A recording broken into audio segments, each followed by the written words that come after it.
Brought to you by Penguin.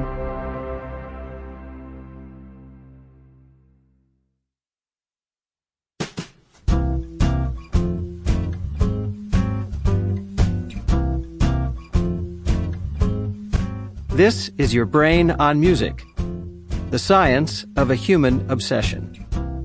This is the author, Daniel J. Levitin.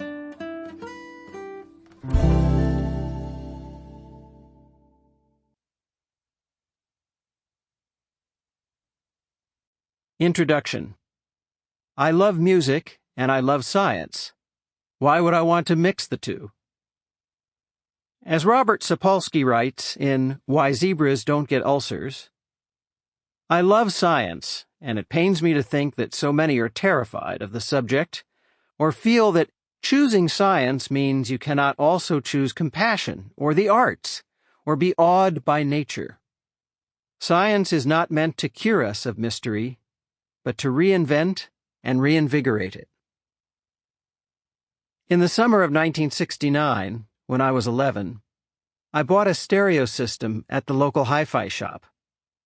It cost all of the $100 I had earned weeding neighbors' gardens that spring at 75 cents an hour.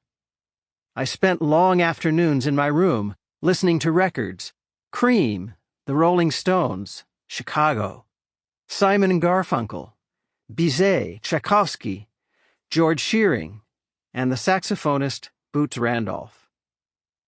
I didn't listen particularly loud, at least not compared to my college days when I actually set my loudspeakers on fire by cranking up the volume too high. But the noise was evidently too much for my parents. You see, my mother is a novelist.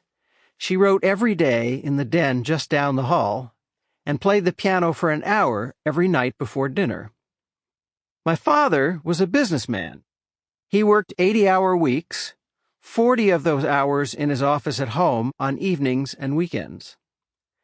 Being the businessman that he was, my father made me a proposition. He would buy me a pair of headphones if I would promise to use them when he was home. Those headphones forever changed the way I listened to music. The new artists that I was listening to were all exploring stereo mixing for the first time. Because the speakers that came with my $100 all-in-one stereo system weren't very good, I had never before heard the depth that I could hear in the headphones. The placement of instruments both in the left-right field and in the front-back reverberant space. To me, records were no longer just about the songs anymore, but about the sound.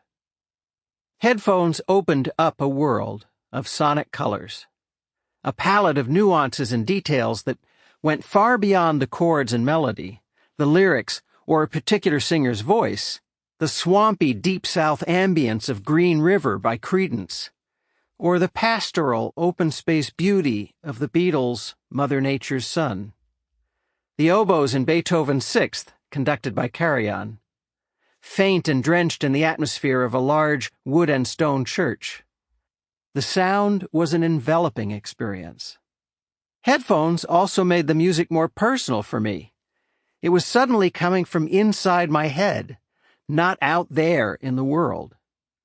This personal connection is ultimately what drove me to become a recording engineer and producer. Many years later, Paul Simon told me that the sound is always what he was after too. Quote, "The way that I listen to my own records is for the sound of them, not the chords or the lyrics. My first impression is of the overall sound." End quote. I dropped out of college after the incident with the speakers in my dorm room, and I joined a rock band.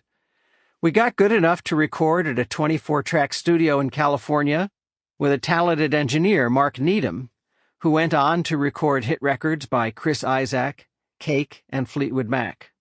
Mark took a liking to me, probably because I was the only one interested in going into the control room to hear back what we sounded like, while the others were more interested in getting high in between takes.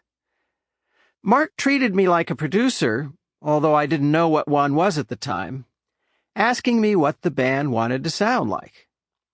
He taught me how much of a Sample complete. Ready to continue?